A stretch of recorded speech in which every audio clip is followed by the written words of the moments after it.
Hi, my fellow YouTubers. I look a mess right now. Excuse the hair or what have you. These are just in the background toys. I got kids, okay?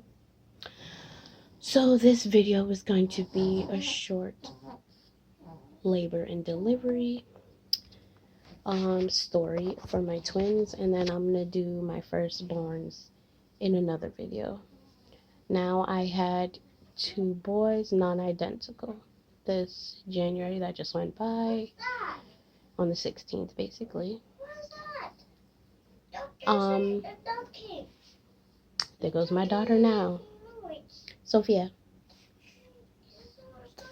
Okay, I'm gonna make this quick. So, long story short, I had a scheduled C-section, and which is completely different from what I had with my daughter.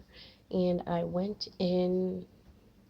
I had to be there at 7 o'clock to be prepped and everything before 9 o'clock.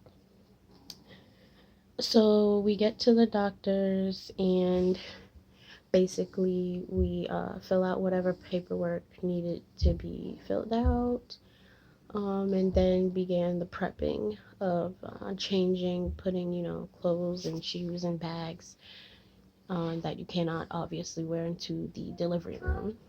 And I basically ended up feeling very nauseous after I had to get a couple shots. I guess because in the system it was said that I didn't get them. I forgot what the shots were called, but I got them, and I got my IV put in. Felt nauseous, and I guess that was due to me not being able to eat for, I believe it was 24 hours, they said, or 72 not to eat. I went to the bathroom and somebody did not flush the toilet. So I end up inhaling the stench and automatically just started throwing up. And it was like nothing was really coming out though, like except for this clear fluid because due to me not eating before the procedure. And so I just hurried up, did what I had to do, and get the heck out of there, right? So the twins' father helped me back to to the was helping me back to our room. And as I'm waddling back to our room, I hear the nurses like, oh, well, there she goes. And I'm like, there, who goes? I'm turning around, like, looking like, who, what, who are they talking about? And it's clear as day they're talking about me. So I go back in the room and I'm like, oh Lord, what now? I hate needles, but I have piercings, but I just hate needles. Anyway, I end up going back to my room, and in comes my nurse, and she asks me if I do not mind having one nurse come in. She was a student nurse, and for the procedure, she wanted just for learning purposes, right? Sophia, shh. So I go and I'm like, okay, why not? Sure. Then she comes in with another nurse, and I'm like, another one? I'm like, okay, sure. Two nurses now? Okay, fine. Next thing I know, we're done being prepped. It's basically counting down. They send, it's getting close, and they send their father, Des, I'm just going to say for short, they send him to go and change into his scrubs. And by this time, we have the baby monitors on my stomach, two of them for each baby, and not for each baby, but you get what I'm saying, one on each baby. And he comes back and they're like, well, we're ready to go, and they wheel me into this hall, and then they tell me that I gotta walk in the room. So I get off the stretcher thingy or whatever, and I go into the room. Now I would describe the room as, if those who don't know or whatever, it's a big white room. My experience only, it's the first time I'm awake when delivering. So I go back there, sit on the bed, and they describe the what they're about to do next. And instead of getting an epidural, I got a spinal tap. Now, I still don't know what the difference is because they both are administered in the back. All I remember is, the whole curving of the back, don't move, and um, that's exactly what I tried to do. But before she did it, I got really emotional because I've never had a needle in my back before. From what people have described, it's nothing pleasant. Now, she was numbing my back. That hurt. I'm gonna tell you guys right now, that shit hurted. And it was supposed to numb my back. But when she went to put the tube down my back, I felt it on the left side of my. It felt like somebody's stabbing you in your back, but slowly with something really skinny, enough to where you feel it anyway. And I was like, I moved, I jolted, and I kept apologizing. And I was like, I was trying not to move, but it's like it was tapping on a nerve or something. And she's like, do you still feel it? And I was like, yeah. And she's like, where? I'm like, the left side. And she had to numb me some more. And I felt it through the whole thing. No matter how much she numbed me, I felt it. Um, and I remember when she pushed it in even more, there was a nurse in front of me, and I grabbed her gut. And me and her just jumped. I jumped, she jumped, and she started laughing, almost like if you could. I'm just gonna call it a Mrs. Santa Claus laugh. It had me laughing, which was a nice change of pace because I was crying beforehand. And they were like, "Don't cry, don't cry. It's gonna be over before you know." And she continued putting in the tube, and I grabbed the lady's gut again, and she went for a pillow. She went for a pillow. What is in front of my? You guys excuse that. She went for a pillow for me to stop. Good job. Stop grabbing her gut. And before I knew it was over, they told me now to lay on my back and that I should start feeling it go down my the numbness sensation, like tingling and stuff like that. Then they start putting up the blue sheet so you can't see your belly or nothing like that, what's going on. But they're, walking me through it, letting me know what they're doing as they're going. And next thing I know, I'm like, well, where's Des? I'm looking for him. And they're saying that they're going to go get him. And I'm like, okay. And then they started running something up and down my belly. And they asked me if I felt it or and my legs. And I said no. And they had already started cutting me open. And finally, he was coming in the back and sitting down. He held my hand and whatnot. And then I felt, I guess they had already got me open. And then I felt tugging and pulling, like pressure, a lot of pressure, but no pain. Thank God.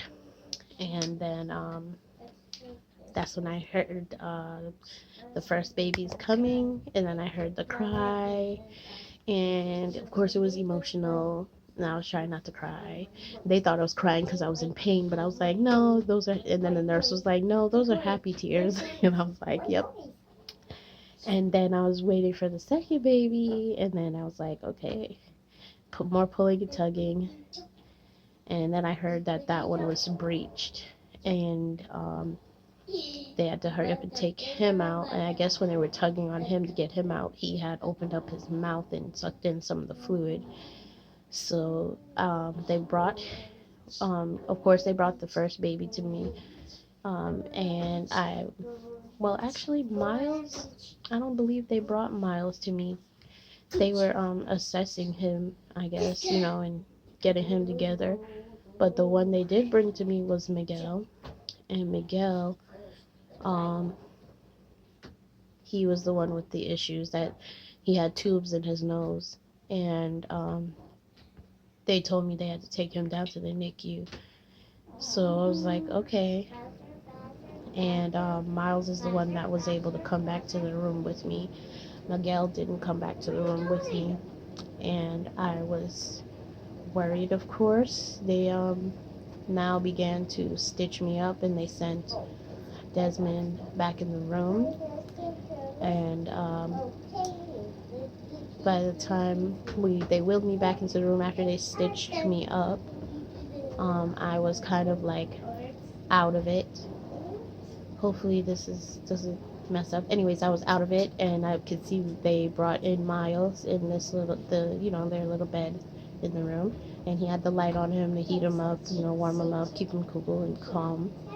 And then they went and they got my mother. My mother came in and she saw the baby Miles, and she was asking where the other one was, and we told her, and she was all worried. And I honestly, they had already administered the meds. I was gone. I was like, they're talking to me, and I'm like out of it. And I'm like, I hope you guys know I'm not trying to be rude. I'm just loaded right now. Like, I feel like I was on cloud nine. Like, they'll be talking, and I'll just be gone. But, yeah, it was me and Miles and Dez in the room. He was a huge help, which is more than I can say of my first father. Like, he didn't help me at all. Like, the day of my surgery, when I woke up to go see her because she was in the NICU, I walked down there. Like, he was sleeping. He wasn't even there when they brought me in the back room. He like disappeared on me. Um, and he was no help at all. The nurses had to wheel me down anytime I wanted to see her. He wheeled me down to see her like maybe once, but that's neither here nor there. I had such amazing help from Des. He put up with my mood swings, helped me go to the bathroom, got me whatever I asked for, whatever I needed. He was very, very attentive, and I just love him so much. Shout out to Des, my bestie. I couldn't ask for a better partner. But yeah, it was freaking. He was amazing. And I'll just say, my blood pressure, not my blood pressure, my blood count, my iron was very low, and I kept passing out in like mid conversation. I kept passing out, and they told me my iron level was really low. Next thing I know, I'm told I need a blood transfusion. Now I start panicking because I've been pricked, getting my blood drawn left and right. They've been fucking up. The nurses were messing up. My arms were sore. They've been messing up on IVs as well, and that shit hurts. Nobody wants to get stuck to get an IV multiple times. And that's what ended up happening to me. Like, they couldn't find a blood vein, and these were nurses, so they finally sent for the phlebotomist, and I don't know how many times I had to send for the phlebotomist, and it sucked.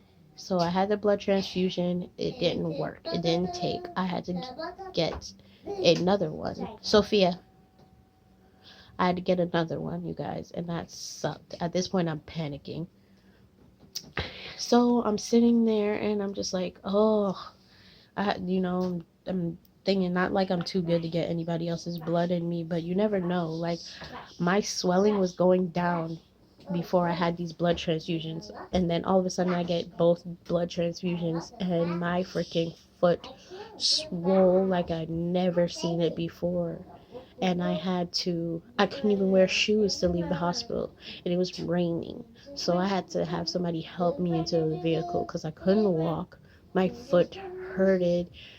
Got home, my foot was still swollen. One went down, the other didn't, so I looked like I had club foot. Like, I can't even begin to explain, people. But anyways, back to Miguel. I finally got to see Miguel. They wheeled me down there in my stretcher, my bed, and I was kind of out of it, but I was happy to see him and see that he was okay. And when I was able to move, I was down there. I would leave Miles with the nurses, and Des would wheel me down.